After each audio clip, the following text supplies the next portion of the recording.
मंडळी, तुम्ही या पद्धतीचा राईस कधी खाल्ला आहे का?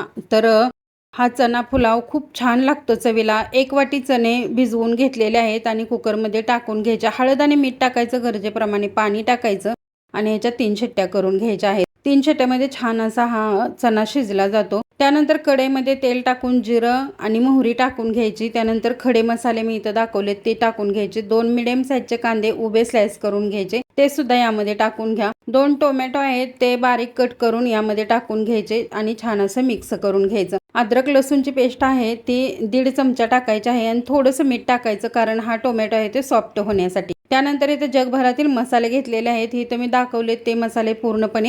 एखादा मसाला नसेल तरी सुद्धा काही हरकत नाही. त्यानंतर मिक्स करून घ्यायचं आहे आणि कोथिंबीर टाकायची. जो चना शिजवून घेतलेला आहे तो सुद्धा यामध्ये टाकून घ्या आणि छान असं मिक्स करून 5 मिनिटासाठी झाकून ठेवा. त्यानंतर आहे ते इथं मी 1.5 वाटी तांदूळ घेतलेला आहे आणि हा रेग्युलर कोणता वापरत असाल तुम्ही ते तांदूळ घ्यायचा आहे. त्यानंतर गरजेप्रमाणे पाणी टाकायचं. 1.5 वाटीला 3 वाट्या पाणी टाकू शकता. वरतून 1 ते 1.5 चमचा तूप टाकायचं, मिक्स करायचं आणि 6 ते 7 मिनिटांसाठी हा पुलाव शिजवून घ्यायचा. खूप छान असा हा पुलाव तयार होतो. वरतून कोथिंबीर घाला आणि सर्व्ह करा.